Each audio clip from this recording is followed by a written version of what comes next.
Imagine this. You are a girl in ancient Rome. You open your eyes in the richest empire the world has ever seen. An empire of marble temples, glittering gold, and armies that conquer continents. But none of that belongs to you. Not the freedom, not the glory, not even your own body. Because you are a woman.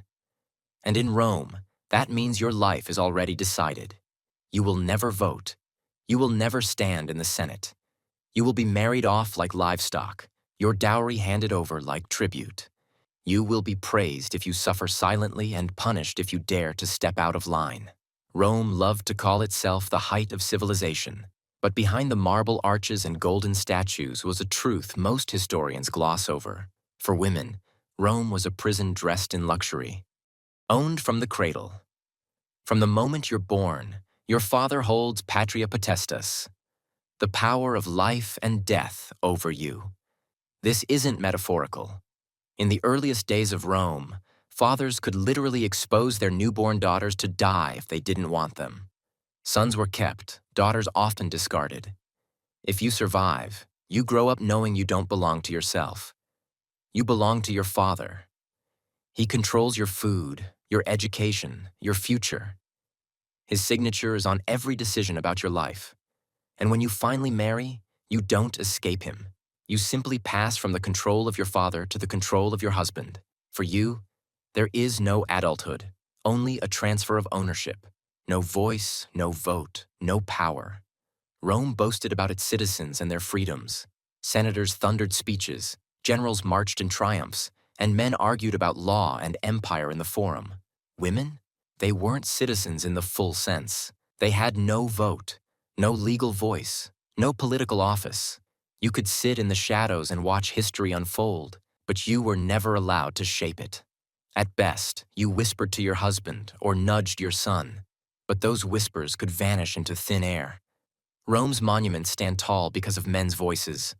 Women's voices were deliberately erased. Think of Hortensia, one of the few women who broke the silence. In 42 BCE, she stormed into the forum and delivered a speech against unfair taxes on wealthy women. She argued with the same fire as any male orator, and the men listened. For one brief moment, Rome heard a woman, but she was the exception. Her courage was remembered precisely because it was so rare. The marriage market. By 12, maybe 14, your childhood is over. You're placed on the marriage market. Your father decides your husband, often a man twice your age, sometimes a widower with children older than you. Your opinion doesn't matter. Your wedding day looks grand on the outside. Flowers, processions, prayers. But beneath the ceremony is a transaction. Your dowry of coins, jewels, or land passes directly into his control. Once married, you are legally his. Your body is his. Your children are his. If he divorces you, he keeps the dowry. If he dies, his family keeps it. You walk away with nothing. Marriage in Rome wasn't love. It was a contract, a financial strategy, a political alliance. And you were the bargaining chip, the double standard. Rome claimed to value morality, but it was morality twisted to protect men and punish women. If your husband cheats, society shrugs. Men visit prostitutes, keep mistresses, or use enslaved women, and it's considered normal. But if you so much as look suspicious, if a neighbor spreads a rumor of adultery, your life is ruined. The punishment could be exile, public humiliation, or worse.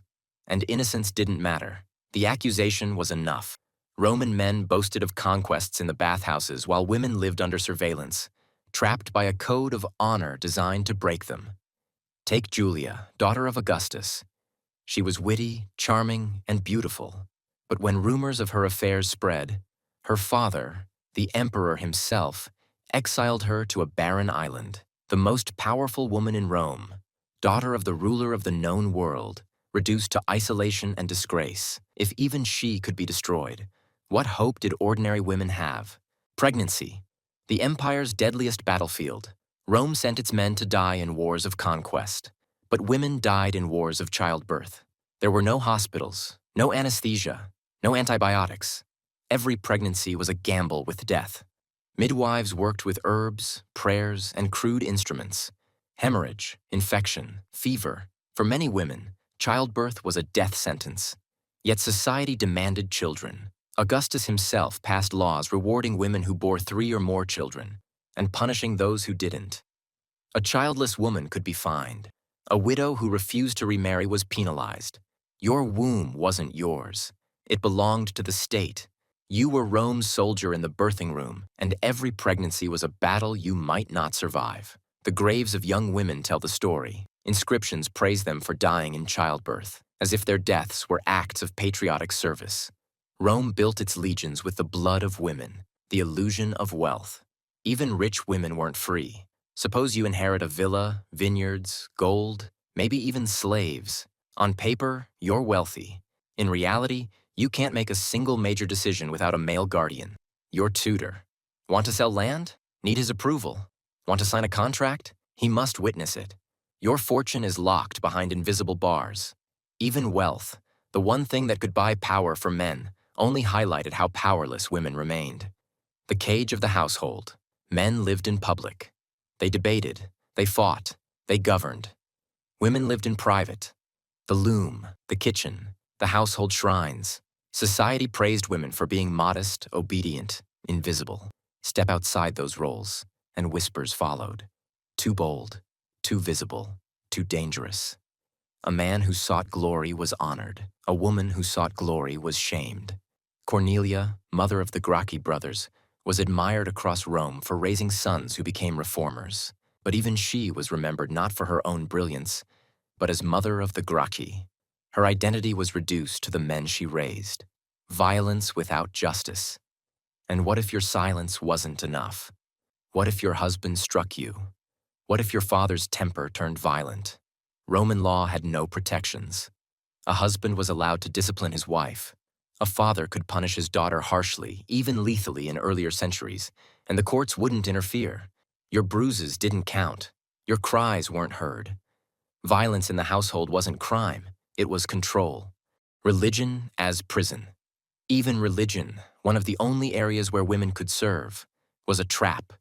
The Vestal Virgins, guardians of Rome's sacred flame, were revered, honored, and protected. But their duty came with a cost. 30 years of enforced chastity. 30 years where your life was chained to the state's demands. Break the vow?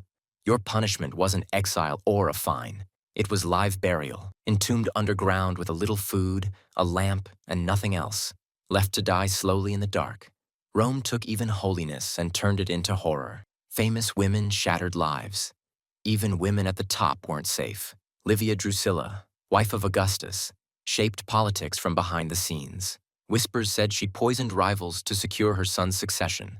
True or not, she was remembered not as a stateswoman, but as a manipulator. Agrippina the Younger, mother of Nero, maneuvered her way into power, guided her son to the throne, and stood at the heart of empire. Her reward? Murdered by her own child, stabbed and beaten until she lay lifeless in the empire she had helped rule. Claudia Quinta, accused of being unchaste, was forced to prove her innocence by hauling a massive sacred statue with her bare hands. Only when she succeeded was her honor restored. Rome demanded miracles from women to prove what men were never asked to prove at all. No matter how powerful, Roman women were painted as poisoners, seductresses, or monsters. Their brilliance was always recast as treachery, erased from history. Look at what survives. Roman history is a parade of emperors, generals, senators, and philosophers. All men. Women's voices are fragments. A love poem here. An epitaph praising a wife for obedience there. Graffiti scrawled on a wall. The lives of millions of women, their struggles, their dreams, their pain, are gone. Written out of memory because men decided their stories weren't worth preserving. Rome gave us law, roads, architecture, but it buried its women's voices beneath the marble. The bitter truth.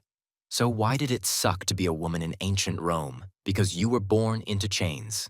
Chains of law, chains of silence, chains of obedience. Your father owned you. Your husband owned you. The state owned your womb. Your words carried no weight. Your body was controlled, punished, and sacrificed. Rome loved to celebrate itself as the greatest civilization on earth. But for women, it was a gilded cage. A place where life was survival, where silence was safety, and where every choice belonged to someone else. And the bitter truth is this: behind the marble arches, the aqueducts, and the legions, Rome was built on women's suffering. Women who lived, endured, and died, not as citizens, not as equals, but as shadows.